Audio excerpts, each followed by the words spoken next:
Now on CoastTV News. Road improvements. DelDOT talks tackling traffic on 3 major east to west routes. Funding to prevent flooding paused in Dewey Beach, but people in town say the project's important. Controversy around the Epstein files, why some feel like the chaos isn't ending anytime soon. And we have some scattered showers beginning to slide in our direction. I'll pinpoint the timing for you coming up. This is CoastTV News at 5. Plans to improve Route 9, Route 24, and Route 16. Good evening. I'm Madeline Overturf. And I'm Charlie Sakaitis. We begin tonight with upgrade projects for major roads here in Sussex County. Let's show you Route 24. This is one of the roads that DelDOT is considering making wider. People who live here have long complained about traffic near the beaches. Now, as Coast TV's Emma Aiken shows us, DelDOT is debating several projects to improve traffic flow on Route 16, Route 9, and Route 24. Traffic in Sussex County. DelDOT is studying how to ease this congestion, suggesting multiple projects to improve Route 9, Route 16, and Route 24. Local Bill Osowski says almost everyone he knows worries about the packed roads. My heart doctor says I get a better chance of being killed on Route 1 than having a heart attack. And he says it's not much better on the east to west routes like 9, 16, and 24 that get you out to Route 1 and to the beaches. He says DelDOT's proposal to widen some of the roads will help. They have to widen these roads or overpass some locations. They're putting circles in, but the circles aren't doing their job. DelDOT recently presented several improvement options, including widening Route 24, adding a bypass around Milton's Main Street on Route 16, and either widening Route 9 or building a new connector road to divert traffic. John Sparacino says the best solution would be to just stop building. If you're talking in the mid-2030s, here and there, the developments, the houses will be built before they address the roads, and that's the problem. For now, DelDOT is looking for a way to bypass the traffic problems without going around in circles. That was Emma Aiken reporting. To be clear, DelDOT says all of the improvement plans are preliminary right now, and public feedback will help shape solutions which will actually move them forward. In Milton, DelDOT is extending work on one of their sites tomorrow in light of warmer temperatures. Route 1 from Deep Branch Road to Route 16 will see an extra day of work. DelDOT says that this work will take place from 3 p.m. to 6 p.m. Those driving in the area should expect minor delays. This is what Reed Avenue in Dewey Beach looked like on Friday, the street notorious for flooding, so the town planned to build a pump to prevent sitting water like this, but funding for a pump, that's been put on pause. Coast TV News reporter Brandon Ferguson is live in Dewey Beach. Brandon, Dewey's town manager says the town was not given a reason for the pause.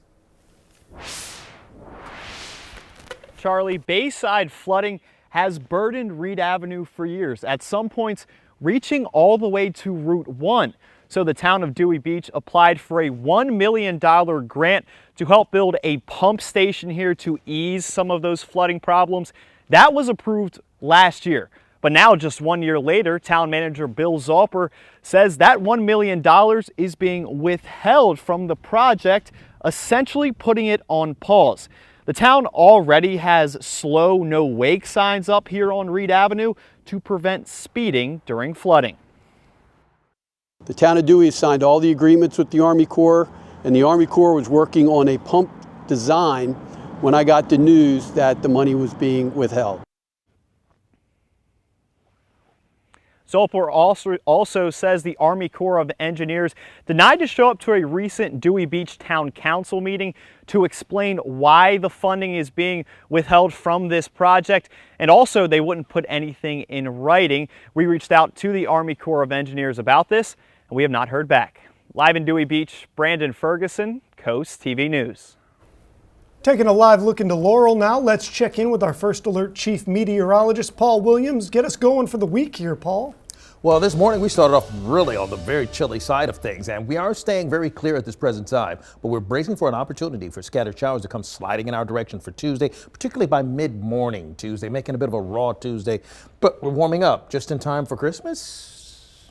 Yeah, Kind of weird, won't feel like Christmas, but 38 degrees in Lewis at this present time. We'll drop down to freezing as early as 9 o'clock with partly cloudy skies in place. We are right now holding at 38 in Lewis and Rehoboth Beach, 39 currently in Georgetown, 39 also in Laurel as well as Dagsboro.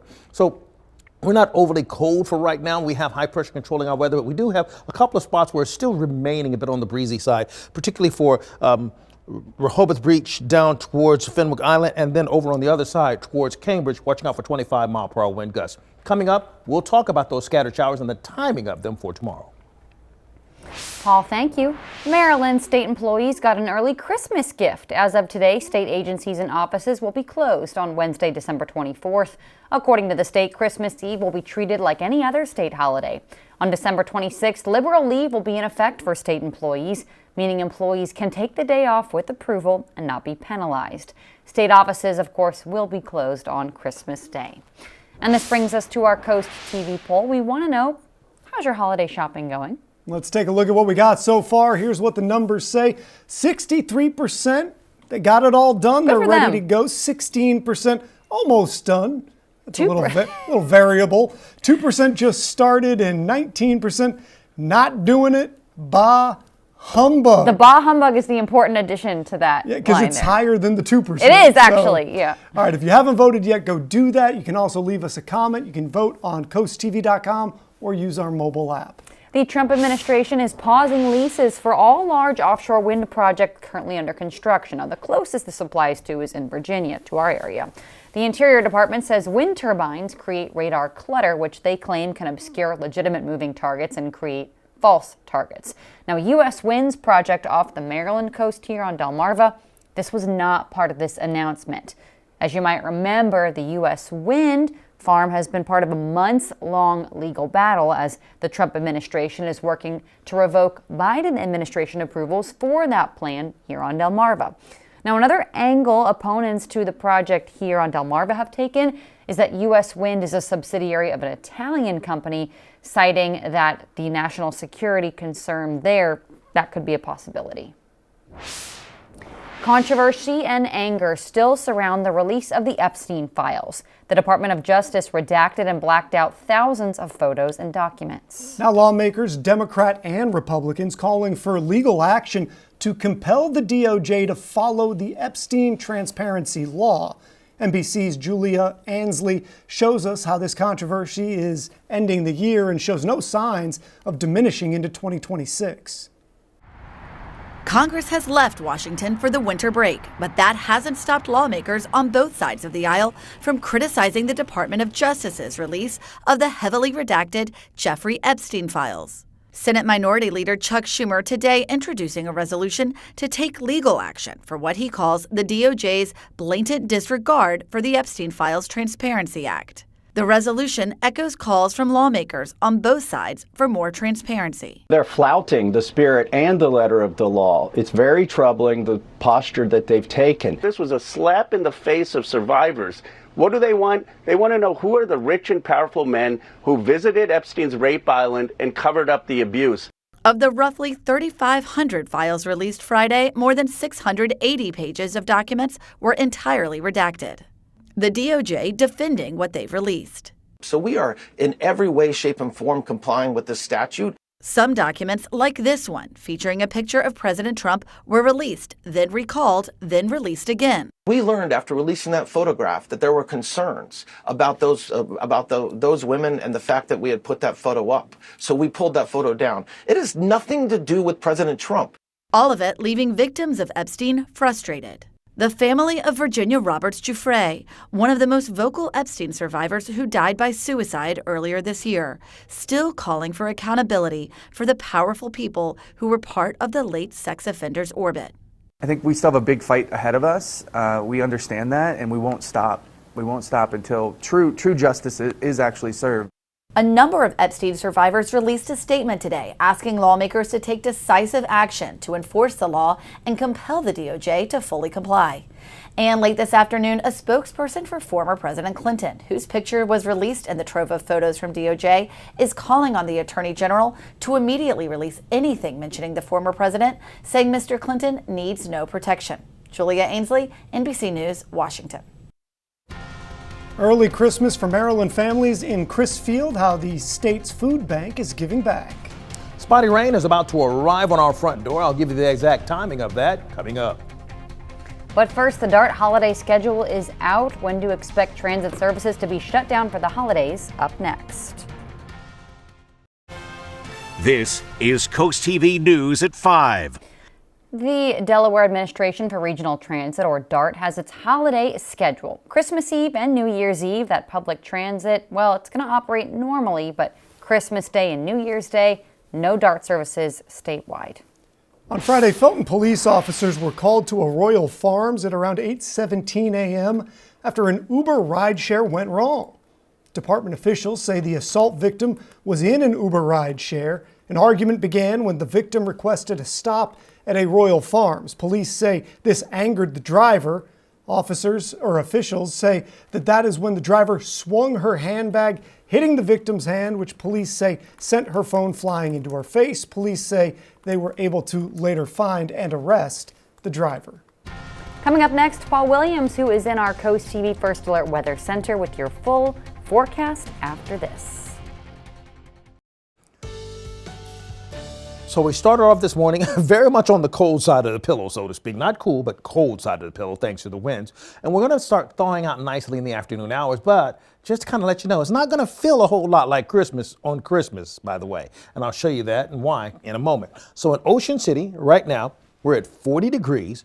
Dew points at 23. Winds right now pushing out of the south. And that's a friendly wind. When it's coming out of the south and we want to stay warmer, that's a friendly wind during the winter time. We'll drop back to below freezing as early as 9 o'clock in the evening for us in Ocean City. We're currently holding at 35 degrees, for example, in Milton, 39 in places like Seaford, Georgetown, as well as Laurel. But we are cooler. In fact, we're 10 degrees cooler than we were just this time yesterday. In Salisbury, 7 degrees cooler in Ocean City. We're clear for right now, but we won't stay that way. It's going to start quickly becoming cloudy as we go throughout the night.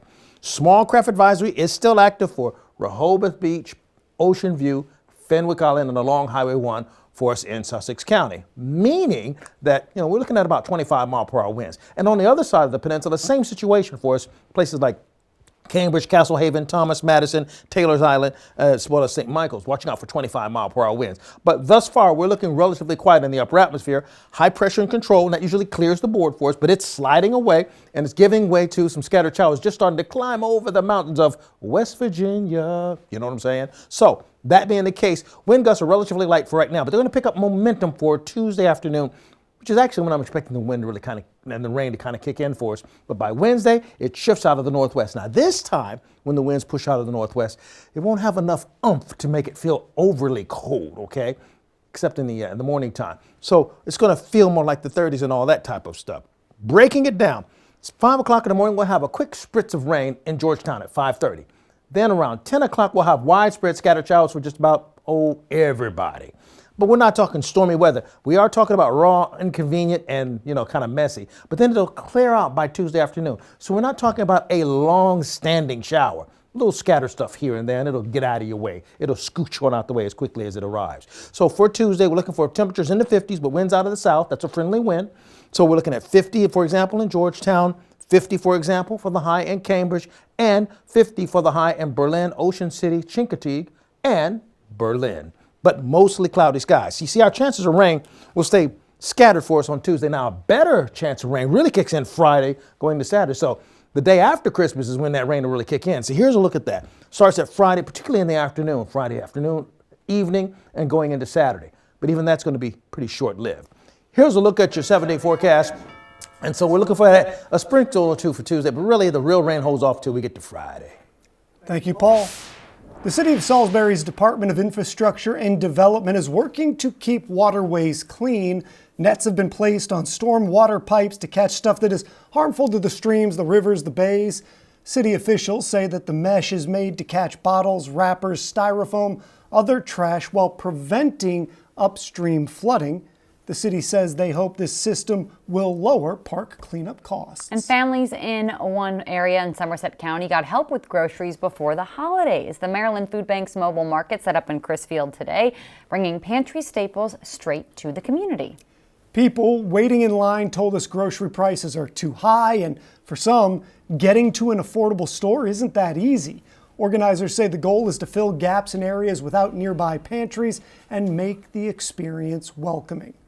The whole point is to kind of break down the stigma of using a pantry. As you can see, I might have some holiday lights around here. So we make it so it's fun, we make it so it's inviting, we make it so that it's less of a burden for somebody to come and get food. Ferguson says the mobile market rotates around the Eastern Shore each month, and he says they often see new faces at every stop, which is a sign that the need is still growing. I like that he put lights up. Yeah. Coming up tonight on the Delmarva Sports Network at 8, Stephen Decatur facing Dover in boys basketball, then catch the final score at 10:30. On Friday night, Rehoboth Beach police were called to a business on Wilmington Avenue just after 10 o'clock for reportedly a burglary in progress. When officers got there, they say they spoke with the business cleaning crew. The crew told police a former employee had unlawfully entered the business and was trying to steal alcohol. Police say the crew managed to detain Fulmore at first, but he took off when officers arrived. Fulmore was later arrested. America could have a new millionaire or kind of billionaire before Christmas Day. An estimated $1.6 billion is up for grabs in the Powerball. But here's the kicker. The winner, you can get the money immediately, $735 million before taxes, or one payment immediately, then 29 annual payments that go up 5% each year. The odds of winning, though, are 1 out of 292 million. Copper prices jumping over 30% this year in the United States. JP Morgan says that's due to a jump in new data center construction and speculation about the Trump administration's new tariffs. Copper wire helps power America's electrical grid, but thefts have gone up with the price. Roads and bridges going dark, 9/11 calls failing, and higher utility bills as replacement costs fall on consumers. Some states have even passed legislation this year to crack down on copper wire theft.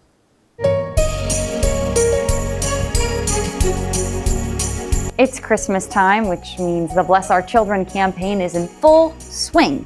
You can see our tree here is getting full, but there's still room for more, from cards and donations that go to make sure every child has a present to open Christmas morning. I have a card from one of those donors. It says, "Believe in the Miracle." And this card is from Linda Edler in Lewis, Delaware, who says, "I pray this gift will put a smile on a child's face and give them blessings all year through." Thank you so much, Linda, for your card and your donation. Businesses can help by accepting the Shell Brothers Challenge of donating at least $1,000. And if you want to help, send a donation in a holiday card, and we may just read it on the air. Send a check or money order to the address on your screen or donate online at blessourchildren.org. And we've already raised $327,000 to help children and families this holiday season. Again, thank you to all who've donated. And the holiday season, it continues to roll on. So does our holiday house. We love this one. We get to see your decorations. Let's show you a beautiful photo. This is from Ann and Ray in Ocean City. They say Fenwick Lighthouse, Merry Christmas. I love that little lighthouse. I like that they dressed up the bush and everything. Yeah. It's great. This looks wonderful. It's wonderful. Thank you for sending this to us, Ann and Ray. And we want to see how you're decking the halls all season long. Send us your photos and videos, coasttv.com/holidayhouse. We'll be right back. Here's how things are shaping up in Milford. We're at 34 degrees at this point. We'll drop down to 32 as early as 8 o'clock. But notice the cloud cover is beginning to thicken up for us as we progress throughout the night because we're setting up for a chance of rain for tomorrow morning. We're clear for right now, and we're a little bit on the breezy side, particularly from, let's say, Rehoboth Beach, Ocean View, Fenwick Island, and then over towards Cambridge, Hills Point, as well as Tiedemann. So we have 25-mile-per-hour gusts there. Aside from that, we're clear for now, but we're going to become increasingly cloudy later on. Here's a look at your 10-day forecast. Now, keep in mind that we are looking at, a chance of scattered showers for Tuesday. Not a real big deal. Better chance of rain really developing on Friday, but we are progressively going to get warmer, and we'll have temperatures in the 50s, 52 for the high on Thursday with mostly cloudy skies, and then we're going to drop again into that cold feel for Friday. I'm keeping this up high and a little bit longer than usual for one main caveat. After you enjoy your holiday and after you kick off for Christmas and Kwanzaa and all that, I want you to keep Monday in mind. I just want you to look. I know you're fixing dinner, but keep Monday in mind because I want you to look. High of only 37, low of 22. And that little symbol, in case you were ever wondering, that means a whole lot of wind. Thank you, Paul, and thanks for joining us here for Coast TV News at 5. For more news, more local weather, download our Coast TV News app. Inside Edition is up next. And we're going to see you later tonight for Coast TV News at 6. Have a wonderful evening.